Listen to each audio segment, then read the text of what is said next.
analizar los riesgos, no solamente desde los modelos y las pólizas, sino también desde lo que sucede cuando un evento complejo pone a prueba todos estos supuestos.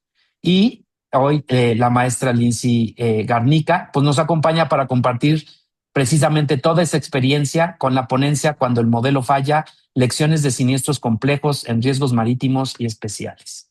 Adelante, Lindsay. Muchísimas gracias, Mauricio. Antes que nada, un agradecimiento, sobre todo a todos los que están regalándonos una hora de su tiempo para escucharnos. Platicábamos antes de entrar aquí a Tras Bambalinas, es un tema que considero que a lo mejor y puede sonar un poquito fuera de la zona de confort, pero sí, conforme vayamos avanzando, estoy convencida que se van a dar cuenta de la importancia de empezar a hablar y a discutir estos temas. Gran parte del enfoque que vamos a tener va a ser de seguridad nacional y de temas geopolíticos, porque la realidad que nos está alcanzando se mueve ya de esta manera tan interconectada. Por favor, si llegan a tener dudas, preguntas, comentarios, por ahí está la cajita, entonces váyanlas haciendo para poder tenerla a la mano una vez que terminemos. Yo soy de la idea de que si no hay preguntas, me preocupa más no haber sido suficientemente clara que el haber sido suficientemente clara. Entonces, a mí sí me gusta que me hagan preguntas y se los agradeceré mucho. Sin más, voy a empezar a cargar la presentación y comenzamos en un momento. Me parece que ya la ven, solamente déjenme irme a modo presentación. Por favor, ¿me pueden indicar si ya pueden ver la presentación en modo presentación? Listo. Perfecto, me parece excelente. Denme un segundo. Mm, eh,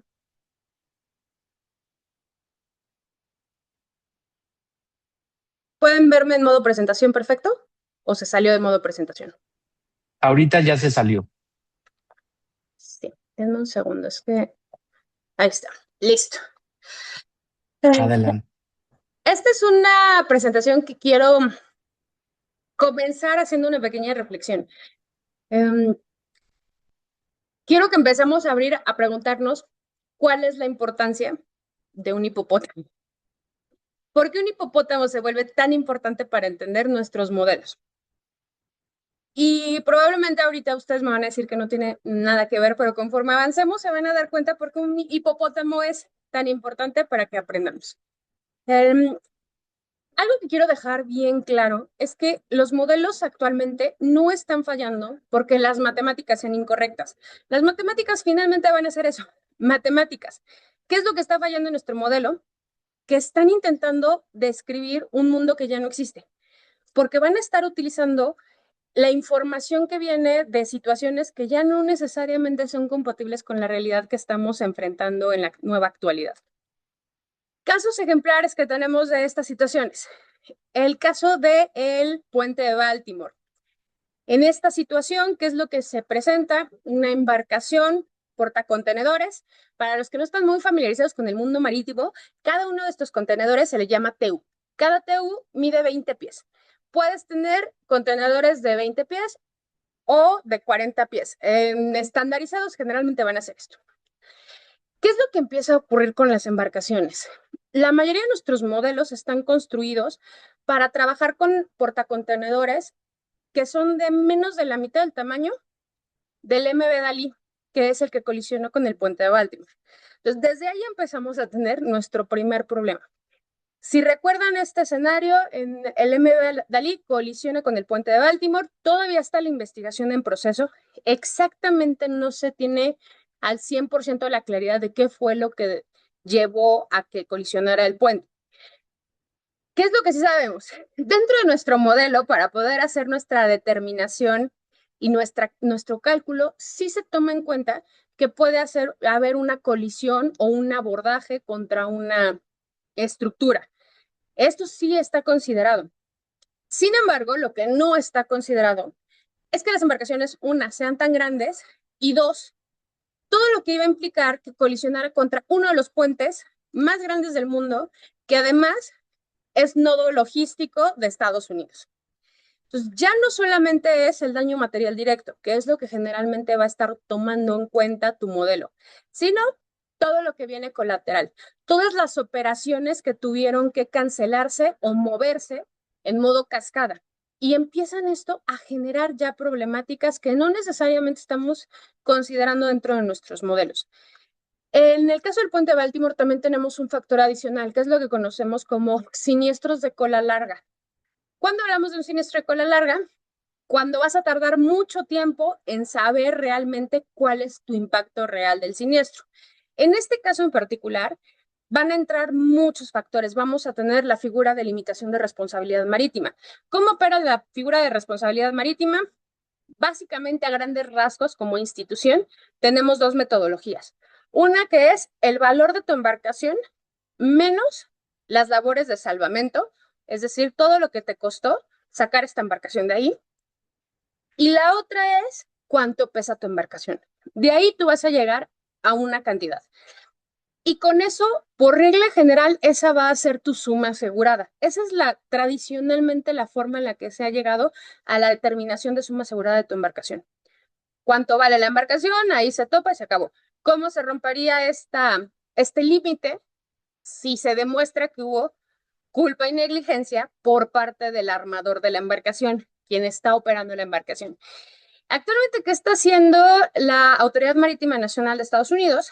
Buscando acreditar que hubo una negligencia por parte del operador de la embarcación, del armador.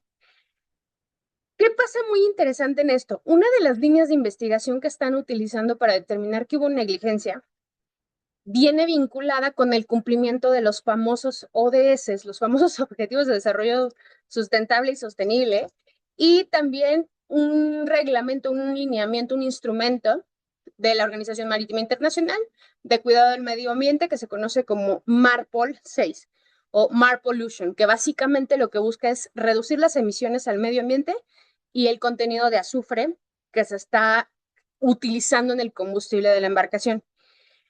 En esta búsqueda por el cuidado del medio ambiente, dentro de las reglas que se tiene para entrar al puerto de Baltimore, es que tú tienes que entrar con un combustible de bajas emisiones para cuidar el medio ambiente de tu puerto. Para efectos bien prácticos, y ahorita lo que quiero que dimensionen es, tú vas a tener alta mar de la milla 201 en adelante, y después vas a tener todo lo que son la milla 200, tus 200 millas, tienes que ingresar ya con un combustible apto y de bajas emisiones. En teoría suena muy bonito porque estamos cuidando el medio ambiente, pero ¿qué pasa cuando las navieras buscan llegar a un punto de control en el cual reduzcan el costo operativo y también cumplan con los lineamientos solicitados para el ingreso de la milla 0 a la 200? En este caso todavía no se acredita. Sin embargo, una de las líneas de investigación que tiene la Autoridad Marítima es que había una simulación de uso de combustible compatible con los lineamientos de cambio climático. ¿Qué es lo que están mencionando? Como saben, aquí hubo una pérdida de poder. Eso sí sabemos que hubo una pérdida de poder. Aparentemente hay tres tanques. De estos tanques de combustible tenemos un tanque intermedio que tiene una mezcla, un tanque con combustible apto para cumplir con los lineamientos de cambio climático y los compromisos de desarrollo sustentable, y un tanque que opera con combustóleo. El combustóleo es uno de los combustibles más pesados y más contaminantes que tenemos. Lo que están buscando acreditar es que estaban migrando de estos tres tanques en una simulación solamente para ingresar a las 200 millas reglamentarias y que no se les sancionara por estos ingresos o que incluso se les negara el ingreso. Esto evidentemente pues termina constantemente generando problemas en la maquinaria, y en este caso se especula que pudo haber sido una de las razones por las cuales falla todo el circuito energético, se queda sin poder. Recuerden que esta es una embarcación del tamaño de un edificio y aunque fuera 16 nudos, que es relativamente bastante despacio, es muy difícil que pueda detener su navegación, aún llevando embarcaciones de pilotaje o practicaje que son obligatorias cuando estás dentro del puerto. Todo esto empieza a sumarse. Ya no solamente es el riesgo natural que tú tienes en una aventura marítima de colisionar contra una embarcación. Empiezas a tener como el mismo protocolo que se está incorporando para buscar cuidar el medio ambiente puede volverse uno de tus factores que pueda agravarte el riesgo de que se genere un siniestro de esta magnitud, que en este caso estamos hablando del siniestro que actualmente está considerado el más caro del mundo en el área marítima. Y empezamos a ver cómo ya empiezan a jugar estos factores que no necesariamente están contemplados en el modelo, porque regresamos, la mayoría de los modelos están pensando en embarcaciones del 50% de tamaño, que tienen la mitad de TEUs y que no van a estar navegando en estas áreas que tengan esta gran acumulación de riesgo como ocurre en este tipo de puertos. Y le vas empezando a sumar, ¿no? Aquí en este caso tenemos, lamentablemente, tuvimos pérdidas humanas, tenemos daños materiales, tenemos también afectaciones a la operación logística. Es un puerto donde tenemos gran concentración granelera, tenemos crisis graneleras en los últimos años, hay una crisis de contenedores. Entonces, el hecho de que tú pierdas la utilidad de estos contenedores también te generaba que se incrementaran los fletes del otro lado del mundo. Entonces, empezamos a ver cómo están estas interconexiones que antes no teníamos tan marcadas. Otis. Otis es otro de estos casos ejemplares que desafortunadamente tenemos que poner sobre la mesa. ¿Qué falló en nuestro modelo? No fallaron las matemáticas, falló toda la información que teníamos previa porque no estábamos acostumbrados a ver eventos que evolucionaran con una velocidad como la que tuvimos en el caso de Otis. Sin embargo, tenemos que ser conscientes plenamente que esta es nuestra nueva realidad y muy probablemente vamos a tener cada vez más eventos de la magnitud de Otis. En este caso fallaron muchos temas relacionados a la parte reglamentaria. Nos dimos cuenta, desgraciadamente, a través de este evento, que ni siquiera tenemos una fiscalización adecuada de embarcaciones. De las 800 embarcaciones que se pudieron evaluar que efectivamente fueron pérdida total, menos de la mitad estaban fiscalizadas por las autoridades. Y esto es un fenómeno que se arrastra en todo el mundo. No sabemos exactamente cuántas embarcaciones tenemos, ni embarcaciones mayores ni embarcaciones menores. Tenemos un sistema a nivel internacional de banderas de conveniencia y registros abiertos que te permite a ti registrarte en ciertos foros, aunque nunca hayas estado ahí. Por ejemplo, en Polonia, yo puedo tener gran cantidad de embarcaciones que están actualmente en Acapulco con bandera de Polonia, cuando jamás he tenido algún contacto con Polonia. No he pisado ahí, no he estado ahí, pero mi bandera es de Polonia. ¿Por qué? Porque te va a dar estos privilegios fiscales, te va a reducir también costos de trámites, temas burocráticos, pero en el momento de que algo muy malo pasa, te puedo asegurar que nadie te va a tomar el teléfono, porque eso lo vemos suceder una y otra vez cada vez que tenemos un siniestro marítimo considerable. Desafortunadamente es relativamente común que tengamos hombres al agua, hombres o mujeres, que caen al agua y para que logremos que nos tome la llamada la bandera es un reto considerable. Entonces, también estos tipos de elementos también tenemos que tomarlos en cuenta. Las personas que tienen mucha experiencia en marítimo es cada vez más común que sí incorporen este tipo de factores en la ecuación. Incluso en el sistema de inteligencia marítima y naval, los programas funcionan a través de las banderas. Ya hay banderas que están completamente identificadas como banderas de alto riesgo, desgraciadamente para temas de narcotráfico, de embarcaciones subestándar, es decir, que no cumplan con todos los lineamientos de seguridad que deberían de tener, embarcaciones que no tengan con todos los permisos o que no cuenten con las capacitaciones adecuadas del personal. Y esto también, uno de los factores que se utilizan es precisamente la bandera, porque desgraciadamente a nivel internacional es imposible humanamente y tecnológicamente auditar absolutamente todas las embarcaciones que llegan a puerto. Se van seleccionando en todos los puertos. No es un tema de México, es un tema a nivel internacional. ¿Por qué haces esto? Porque justamente estás buscando reducir la posibilidad de que vayas a tener un riesgo en tu territorio. Y esto nos lleva al caso de Beirut. Muy probablemente aquí van a recordar lo que ocurrió en Beirut. La mercancía nitrato de amonio que se encontraba en una embarcación, la embarcación llega, la autoridad descarga por cuestiones, ahorita nos metemos a eso más adelante, pero por cuestiones administrativas la deja en un mal almacenamiento y eventualmente muchos años después la mercancía explota. 3/4 partes destruidas de la ciudad y no solamente eso, se destruyen los silos. Los silos van a ser estos círculos o cilindros enormes que probablemente han visto en algún momento en la carretera o en algún puerto, donde se almacenan de manera temporal los granos. En este caso en particular, los silos estaban almacenando primariamente trigo. Acuérdense que si nos vamos al Líbano, toda esa región depende tanto del trigo como en México dependemos del maíz. Ellos eran el puente de entrada para toda la región. La afectación que se tuvo de trigo en esta región no solamente impactó al Líbano, impacta a toda la región y termina mandando a todo el país 3/4 partes de la población, pobreza extrema. No fue evidentemente el único factor, fue la gota que derramó el vaso, pero tenemos que empezar a tomar en cuenta también estos factores. Venía ya escalando la situación y lo último que necesitaba era que le explotara el puerto. Los incendios en Europa.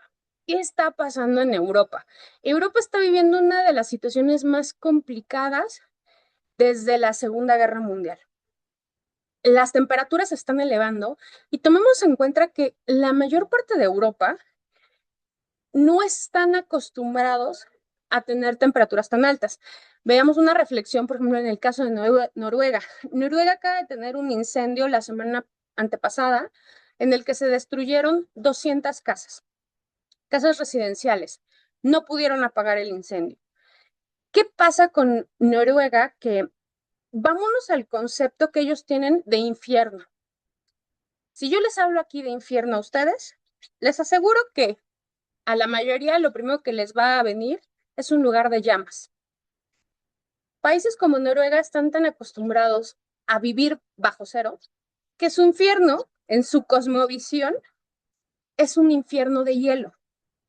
Hell está hecho de hielo, bajas temperaturas, porque esa es la principal preocupación que tenían ellos como población y como país. Ahora están enfrentando temperaturas de arriba de 40 grados, algo que para ellos es completamente impensable. ¿Qué empieza a ocurrir con esto? ¿Por qué se complicó tanto que gestionaran el incendio? Por un lado, tenían zonas bastante secas en un lugar donde no están acostumbrados a tener escasez de agua y por otro lado, la escasez de agua generó que los mismos servicios de emergencias no pudieran apagar el incendio utilizando agua corriente. La única forma en la que pudieron gestionar el incendio fue a través de estas famosas cubetas Bambi, que son las que van en los helicópteros. Entonces, afortunadamente tenían agua de los fiordos y con agua de los fiordos estaban buscando apagar el incendio, pero no tenían agua de manera corriente. Resto de Europa, como saben, actualmente tenemos incendios activos en diferentes lugares, en España, en Francia, y sigan sumando. Pero no es la única problemática que se está enfrentando con respecto a la falta de agua o a la sequía. Viene un tema académicamente más interesante desde la modelación, humanamente muy preocupante.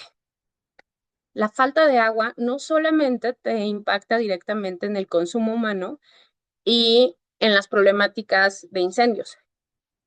Gran parte de Europa, en su modelo de transición energética, energías más amigables, recordemos que una de las energías más amigables con el medio ambiente es la nuclear. Gran parte de la transición energética, desde la estrategia de transición energética de Europa, ha sido el migrar a infraestructuras nucleares. Pero las infraestructuras nucleares resulta que necesitan algo muy importante para operar: adicional al uranio, porque normalmente siempre pensamos en el uranio y nos enfocamos en tener suficiente uranio y todos nuestros riesgos giran en nuestra peor preocupación en una modelación nuclear, es que haga kaboom. Y resulta que ahora hay un problema más grande. El Danubio ya no tiene agua y necesitas agua para enfriar los reactores. Entonces, ¿qué te queda? Apagar instalaciones, infraestructura crítica que está diseñada para trabajar 24/7 y hacer paros puede generar que incluso no la puedes volver a echar a andar nunca. Entonces vamos a tener que empezar a tener modelaciones diferenciadas porque esto no estaba contemplado dentro de sus riesgos, porque no era algo que estuvieran esperando o simplemente el pensamiento mágico del ser humano era no nos va a pasar. Entonces sabías que podía suceder, pero no lo tenías contemplado. Este es el caso más crítico en este momento, sin embargo ya tenemos también infraestructura nuclear en Francia, en Italia, en otras regiones que están operando al 50%. Regresamos a que nos encontramos en pleno verano. Ahorita la preocupación es que la gente se está muriendo por golpe de calor. Desafortunadamente, a lo mejor aquí en México, sobre todo los que vivimos en el centro del país, nos cuesta un poquito más de trabajo entenderlo, porque sí, nos la pasamos no tan bien cuando empieza a hacer calor o hace un poco de frío, pero podemos sobrevivir moderadamente bien sin aire acondicionado y sin calefacción. Ahora recordemos que Europa son países que tienen temperaturas bajo cero.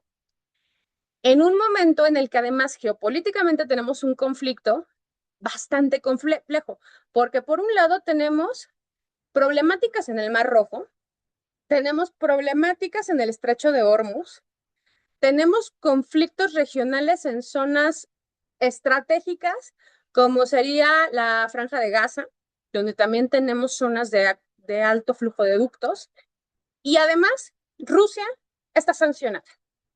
Y Rusia es uno de los principales proveedores de gas natural. Y si entonces mi principal proveedor de suministro energético, que es la energía nuclear, ya no está operando y tampoco puedo comprarle gas a Rusia porque estamos peleados con ellos y porque está sancionada, pero tampoco puedo cruzar por el Golfo de Hormuz, ¿qué está pasando con mi interconexión? Mi siniestro y mi problemática y mi falta de energía no necesariamente va a venir directamente de que reviente un ducto. En estos casos empiezas ya a tener que incorporar factores que no necesariamente teníamos contemplados. Factores geopolíticos, factores de seguridad nacional, factores de infraestructura crítica, factores humanos, que constantemente con factores humanos pensamos solamente en se equivocó y presionó el botón que no era, jaló la palanca equivocada, se quedó dormido. Pero ¿qué pasa con los factores humanos más psicosociales? El cómo reaccionamos a estas complejidades. Empezamos ya a tener que analizar cómo los eventos cada vez son más complejos, son más estructurales y además están más interconectados. Y todavía no hablamos de uno de los factores que estamos viviendo en México con una crisis que yo estoy segura que aquí todos ya la tienen bien pensada. La inteligencia artificial. La inteligencia artificial cada vez está siendo más incorporada a nuestros sistemas. Los riesgos cibernéticos cada vez son más complejos, más profundos, si me apuran, y además más rutinarios. Y no tenemos estructuras claras para poder manejarlos.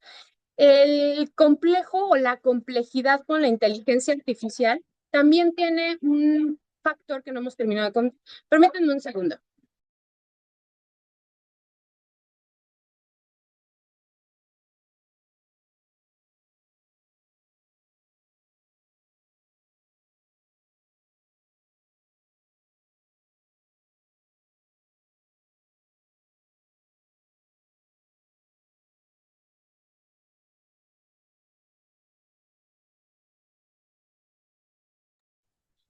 Una disculpa.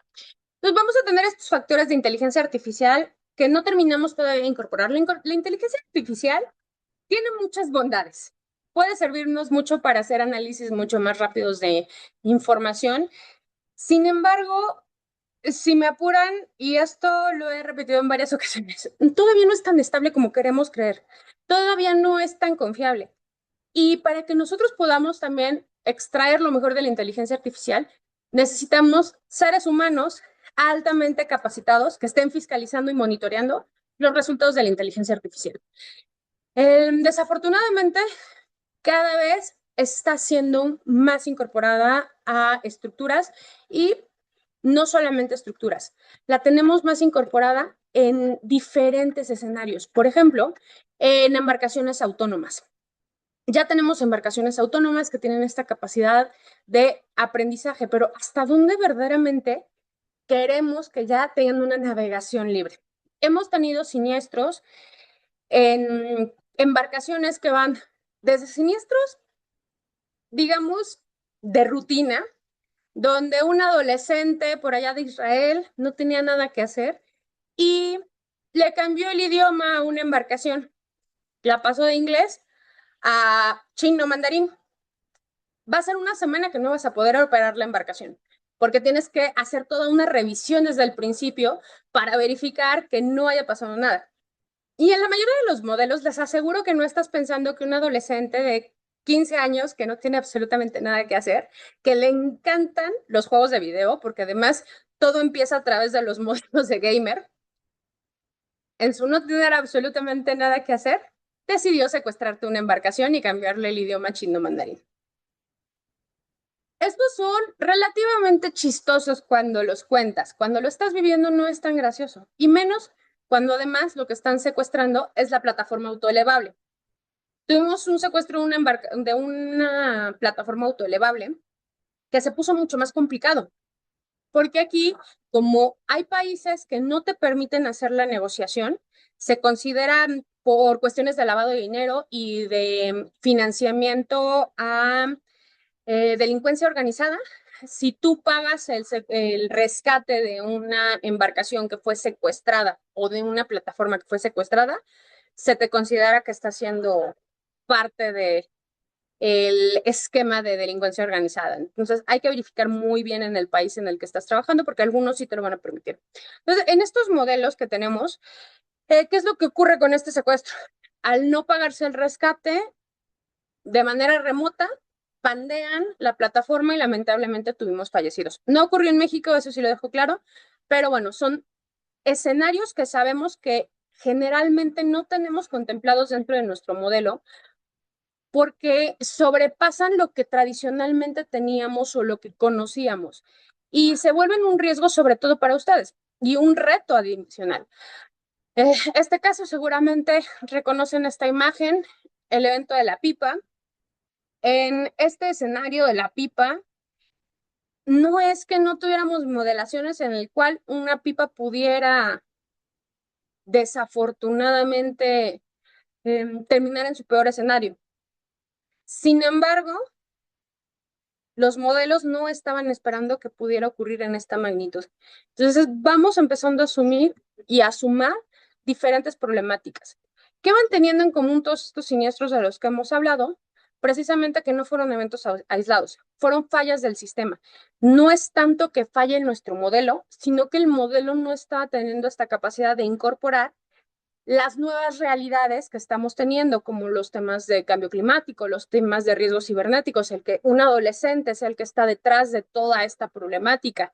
Antes nos preocupábamos por delincuentes que ya estaban perfectamente maleados. Ahora nos preocupamos por un adolescente que no tiene absolutamente nada que hacer. Nos preocupamos por el cambio climático. Nos preocupamos por no tener esta capacidad de modelar un huracán que acelera velocidad de manera sin precedentes. Y además también tenemos que sumarle que es una realidad que como seres humanos no nos gusta pensar en el riesgo. Creemos que no va a pasar. Y muchos países, particularmente países latinoamericanos como México, tenemos esta ideología de si lo pienso, lo atraigo, entonces mejor no pienso que me va a suceder. Entonces ahí nos vamos ya a empezar a aterrizar a que el problema no es en sí solamente el evento, sino empezar a considerar que antes modelábamos nuestro evento igual a mi daño y cuál sería mi pérdida máxima probable. Pero ahora mi pérdida máxima probable tiene elementos que no necesariamente están contemplados en los modelos tradicionales. Por ejemplo, las afectaciones a mi infraestructura. si además esta infraestructura tiene una conexión logística. Hablábamos del caso del Danubio que no tiene agua y entonces tuvieron que apagar la terminal nuclear. Pero no hemos hablado que también el Danubio es uno de los nodos logísticos más importantes de Europa.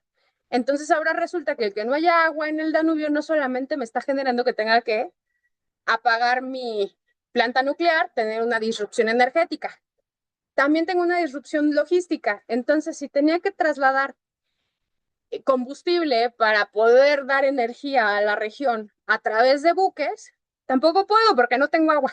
Entonces empezamos a tener lo que se pueden conocer como eh, eventos cascada, porque además, ¿qué pasa? A lo mejor aquí lo estamos viendo desde la planta, pero ¿qué pasa si yo soy una fábrica de autos que trabajo además just in time? Y empiezo a tener estas problemáticas de disrupciones logísticas que salen fuera de mi control, pero no necesariamente están modeladas o consideradas para mi interrupción de negocios. En los temas de regulación, yo les decía que la regulación actualmente me dice que para que la embarcación entre de la milla 12, 201 en adelante, tendría que tener bajas emisiones. Pero ¿qué pasa cuando estas bajas emisiones me generan que se me incremente tanto el costo de mi operación que las embarcaciones terminan haciendo simulaciones y esta simulación termina generando que se presente el siniestro? Pero todo eso difícilmente lo vas a poder incorporar en tu modelo, porque muchas veces no te enteras. Y a lo mejor te va a tocar un investigador del siniestro que ya tenga mucho colmillo y se dé cuenta, pero a lo mejor y te va a tocar uno que no. O lo que está ocurriendo actualmente, ya llevamos 2 años y todavía no se ha podido determinar exactamente cuál fue la causa próxima que llevó a que se apagara la energía y se colisionara contra el puente. Esto ocurre mucho en eventos complejos. Vamos a tener eventos, accidentes aéreos, embarcaciones. Se viene todavía más interesante porque ya tenemos eventos también más recurrentes cada vez de basura espacial, que no necesariamente podemos controlar, porque por lo que pasa con la basura espacial, cuando tú haces tu proyecto, generas una modelación en la cual tendría que, en el peor de los casos, tener un ingreso controlado a los polos, alta mar y lugares de poca frecuencia de presencia humana. Pero ¿qué pasa cuando este modelo resulta que ahora que se están muriendo los satélites está fallando hasta en un 40% y estamos empezando a tener ingresos descontrolados de basura espacial? Antes no pasaba porque todavía no se morían los satélites, pero se están empezando a morir y está empezando a incrementarse conforme van muriendo estos ingresos descontrolados.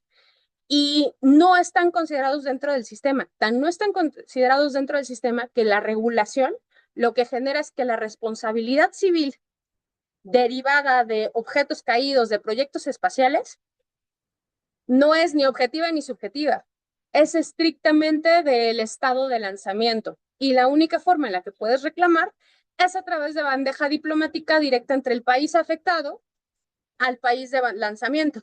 Entonces, ni siquiera yo como particular, si me cae en la cabeza en este momento un pedazo de satélite, en el evento de que yo pueda vincular y generar mi nexo causal para demostrar que fue el satélite X, de todas maneras yo no puedo ir directamente a reclamarle al estado de lanzamiento. Lo tendría que hacer a través del gobierno. Vamos a sumar un factor adicional.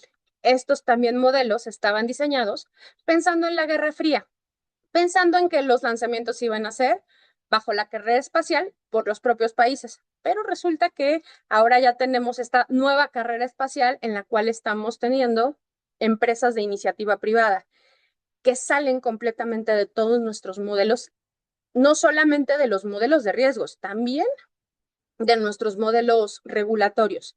Los temas de los impactos de mercado, como veíamos con el caso del Danubio, el reaseguro, por supuesto, y que ahora cada vez son más complejos los riesgos al punto de que ya el reaseguro no es suficiente.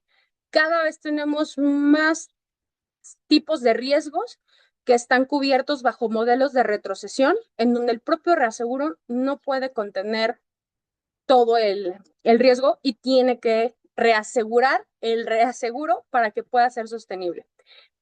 Y pasamos de este modelo de la pregunta, Tradicionalmente nos preguntamos el cuál es la probabilidad de que algo salga mal. Ahora ya deberíamos empezar a cuestionarnos el qué sistema puede dejar de funcionar cuando ocurra, porque ya la pregunta es mucho más amplia. Ya no solamente es, ¿me va a pasar o me puede pasar? Ahora es, si pasa, ¿qué se puede romper? ¿Qué colateralmente puede verse afectado? Actualmente, no sé si les ha tocado, pero bueno, está volviéndose cada vez más mediático el tema de la basura espacial que está cayendo sobre Playa Bagdad o en Playa Bagdad, cerca de Tamaulipas, muy, muy cerca de Matamoros. Hay también por ahí algunas personas que están indicando que las vibraciones están generando desprendimientos en los hogares. No se ha podido acreditar en este momento. Podría ser que sí sea basura espacial de ellos, entonces vamos a decir, presuntamente es de los lanzamientos de SpaceX. ¿Qué ocurre con SpaceX? SpaceX está haciendo lanzamientos de manera muy rutinaria y SpaceX sabemos al día de hoy que tiene alrededor de un 30% de fallo en todas sus puestas en órbita de satélites de baja órbita, valga la redundancia, cuando tienen que hacer estos clusters o estos enjambres. Entonces, si estamos hablando de que está haciendo lanzamientos constantes de miles de satélites de baja órbita y la tasa de errores de 30%, vamos a estar esperando que haya caída cada vez más constante. Por ahí, sobre todo en la zona norte, cada vez dicen que hay más estrellas fugaces.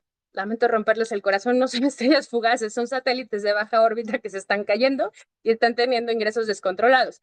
En la mejor de los escenarios, este ingreso descontrolado está cayendo en despoblado, así que no pasa nada. Sin embargo, ya tenemos por ahí algunas notificaciones de que está cayendo en casas. Todavía son pequeños, entonces no hay tanto problema, pero cada vez van a ser más constantes.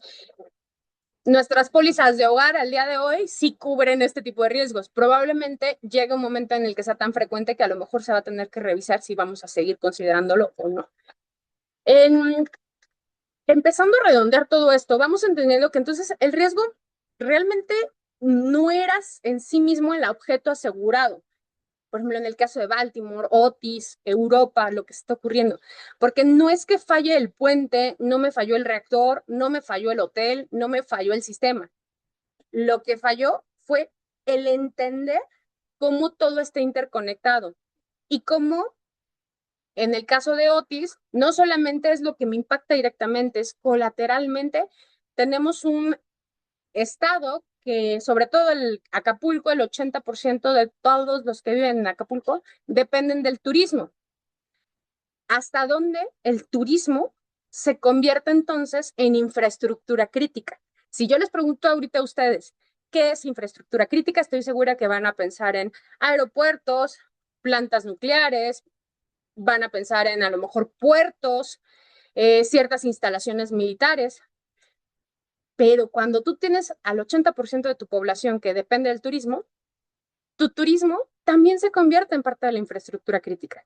Porque si falla el turismo, no tienes métodos de recuperar tu propia eh, población propiamente. Y estos son temas que tenemos que empezar a entender, porque si nosotros nos vamos a la teoría clásica de la infraestructura crítica, nos va a decir que por supuesto que no. Yo les hablaba un poco del tema del contexto de seguridad nacional. En el pasado, el contexto de seguridad nacional estaba escrito desde los principios de Maciosare, de un extraño enemigo con nombre y apellido.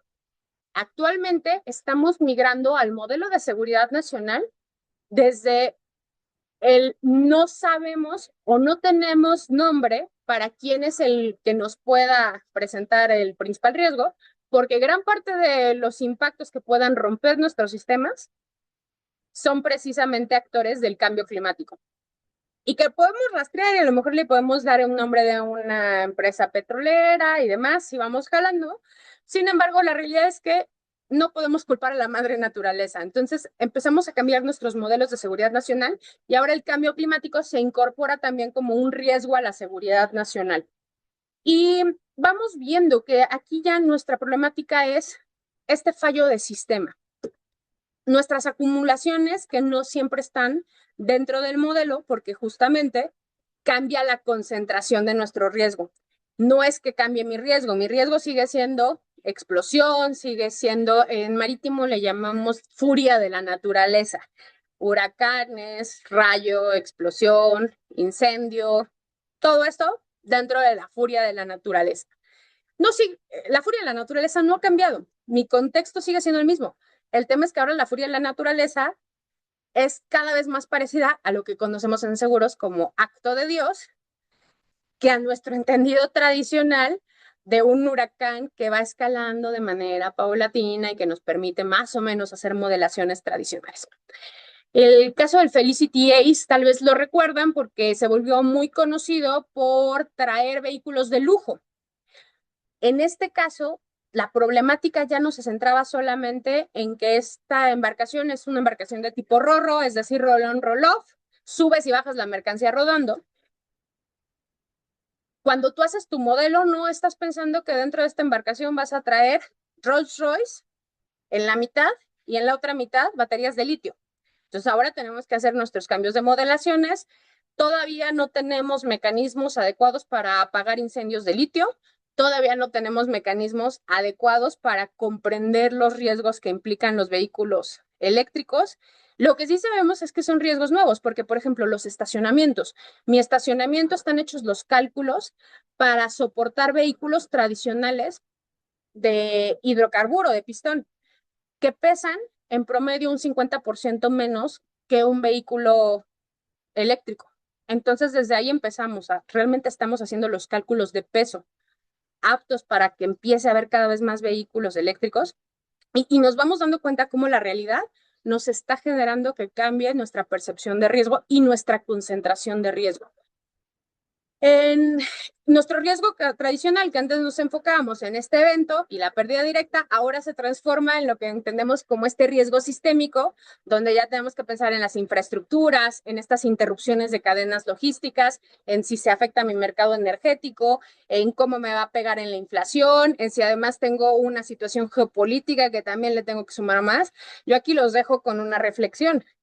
Cuando empezó la Segunda Guerra Mundial, nadie decía que estábamos en Segunda Guerra Mundial. Simplemente se hablaba de conflictos, pero no se le ponía ese nombre. ¿Qué está pasando actualmente? ¿Dónde estamos parados? El tema del impacto que se va a dar al mercado asegurador, obviamente nuestro mercado reasegurador, porque estos riesgos prácticamente siempre van a estar colocados en el reaseguro. Y en el reaseguro vamos a tener muchos matices, dependiendo si estamos en el mercado alemán, si estamos en el mercado inglés, si estamos... Estos riesgos constantemente se trasladan a Noruega, por eso les he mencionado también mucho de cómo Noruega está manejando esto, porque gran parte está colocada en Skuld y en Gard, que son clubs noruegos, a diferencia de otros riesgos que normalmente se mueven en otros mercados. Y la percepción del riesgo va a ser muy diferente en cómo lo ven ellos que cómo lo vemos aquí en México. Entonces también tenemos que empezar a entender culturalmente cómo lo ven ellos, la parte económica y entender que no solamente es dar una cifra. Ya esta ideología de simplemente decir, aseguro la embarcación, mi suma asegurada por el valor de la embarcación, no necesariamente está siendo compatible con la realidad. Si además le metemos un punto que yo he visto que en la mayoría de los modelos no está considerado, la indemnización, el derecho a la indemnización como un derecho humano. Y cada vez hay sentencias más nucleares y termonucleares donde tenemos indemnizaciones de 150 millones de pesos que no estaban contempladas en el modelo, que estaba pensando que a lo mejor en un peor escenario ibas a pagar 1 millón de pesos por una indemnización. Entonces, todo eso te viene y te rompe el modelo, sobre todo en responsabilidad civil, en daños al medio ambiente. Y atendiendo que los modelos matemáticamente siguen siendo correctos. La matemática no es la que esté fallando, lo que está fallando son los problemas y las preguntas que nos estamos haciendo. Y atendiendo a que estaban primariamente diseñados para estos mundos que no estaban tan interconectados y que no dependían tanto los unos y los otros. El barco Yara Birkeland es uno de los mejores ejemplos. Yara Birkeland es una inversión, mitad gobierno Noruega, mitad Yara. Yara se dedica a fertilizantes y esta embarcación es autónoma, tiene capacidad de aprendizaje, completamente operable por inteligencia artificial, sin necesidad de un solo miembro humano y además funciona con hidrógeno, entonces es cero emisiones. En papel suena maravilloso. Para los que no están familiarizados aquí, En el caso de Beirut, lo que reventó fue precisamente fertilizante. Ahora, cuando tú mezclas fertilizante con hidrógeno, tienen algo que quizás ustedes han escuchado por ahí, que se llama ANFO. ANFO es uno de los explosivos más potentes que hay. Entonces, verdaderamente quieres una embarcación con inteligencia artificial, capacidad de aprendizaje, toma de decisiones, sin tripulación humana, que puede hacer kabum. La respuesta internacional ha sido no. Entonces, ahorita solamente pueden navegar en Noruega y bajo la premisa de que siempre tendrá que tener personal humano a bordo. Entonces, se rompe realmente este funcional o esta intención de tener inteligencia artificial. ¿Qué pasa con inteligencia artificial actualmente? Como saben, las reglas de la robótica deberían de operar la inteligencia artificial, no dañar al ser humano, etcétera. Hemos tenido ya varios casos en Fuerzas Armadas donde operan estos drones militares, donde están haciendo entrenamientos y prácticas, y desafortunadamente el dron termina disparándole al operador.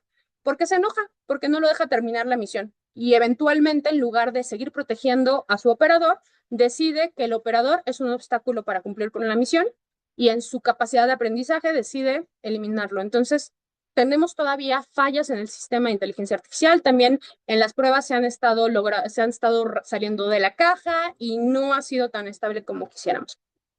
El caso de Beirut, que les quería dar un poquito más de contexto, aquí tenemos estos ejemplos donde no solamente fue que haya explotado la mercancía mal almacenada, porque teníamos 1 millón de refugiados, teníamos la situación de COVID en el medio, teníamos problemas ya sociopolíticos muy fuertes, poca adherencia a recomendaciones. La gota que derramó el vaso para que 3/4 partes de la población se fueran a pobreza extrema fue la explosión.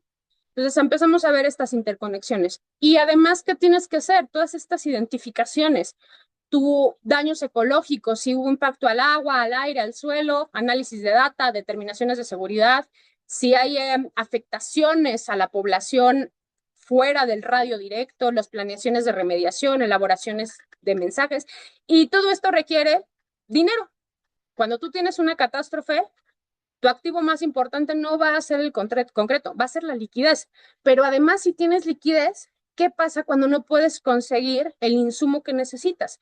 Con varias embarcaciones nos ha pasado esto.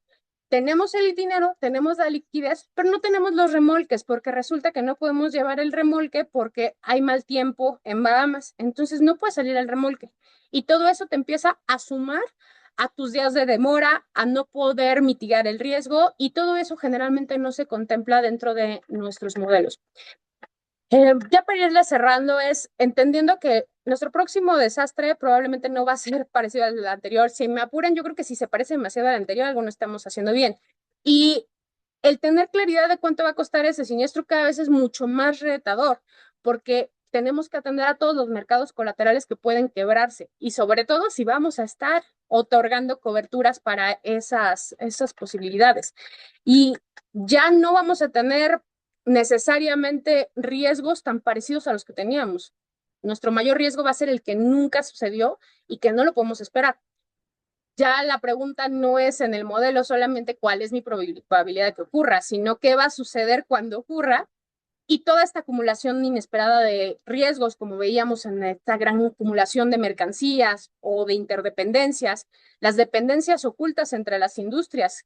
No solamente necesito energía eléctrica para el aire acondicionado, necesito la energía eléctrica prácticamente para toda mi existencia, incluido nuestra intercomunicación. Los riesgos regulatorios, ¿hasta dónde es verdaderamente ejecutable lo que me está solicitando la norma? Riesgos geopolíticos que cada vez están siendo más complejos. La ciberdependencia, cada vez dependemos más de la nube y eso también agrava los riesgos. La escasez de la capacidad en la reparación. ¿Qué pasa si no puedo mandar un remolque para poder hacer mi reparación? Y por supuesto, las interrupciones prolongadas de las cadenas de suministro, que cada vez estamos viendo más y estamos empezando a dejar este modelo de just in time a regresar otra vez a tener modelos de almacenamiento que son más costosos. Yo sé que nos encanta pensar que la inteligencia artificial va a ser la respuesta. La realidad es que cuando las cosas salen muy mal, sigue siendo la cara humana la que resuelve. Los ajustadores, los actuarios, los ingenieros, abogados, reaseguradores, protección civil, los bomberos, va a seguir siendo el rostro humano el que vamos a necesitar y eso no se nos debe de olvidar. Entonces decía que, ¿cuál era la importancia del hipopótamo con todo esto? Nos guste o no, nuestros modelos siguen siendo construidos a través de la experiencia. La forma en la que actualmente seguimos determinando cuál es la altura en los zoológicos para cada uno de los animales es simplemente porque se empiezan a compartir información los cuidadores de el hipopótamo ya se saltó la reja, súbele 2 metros más. Y esa es la forma en la que construimos nuestros modelos. Y mientras no aprendamos que esa metodología probablemente ya no nos está funcionando, vamos a seguir teniendo modelos que no son necesariamente funcionales. Muchas gracias. Estimada Lindsay, muchas gracias, muy interesante la plática de todo lo que se está viviendo y obviamente, pues bueno, todo este trabajo multidisciplinario que tenemos que hacer también como actuarios, meteorólogos, ajustadores y todo lo que involucra en este tema tan interesante que tiene que ver con el tema marítimo.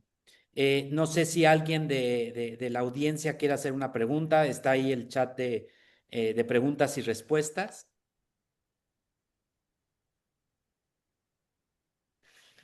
Si alguien por ahí tiene alguna pregunta.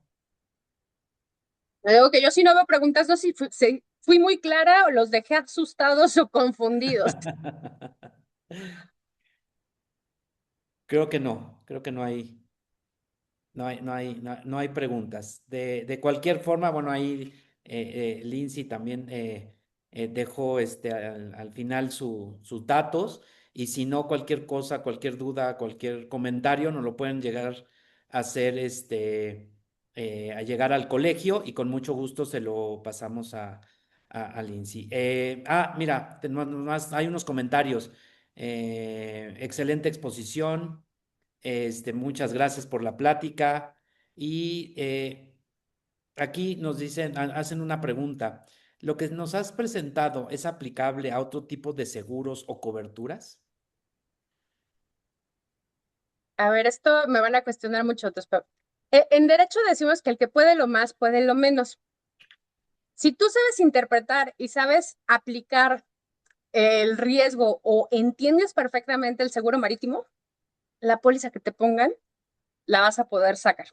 La que sea de gastos médicos, sea de autos, no vas a tener problema en interpretarla.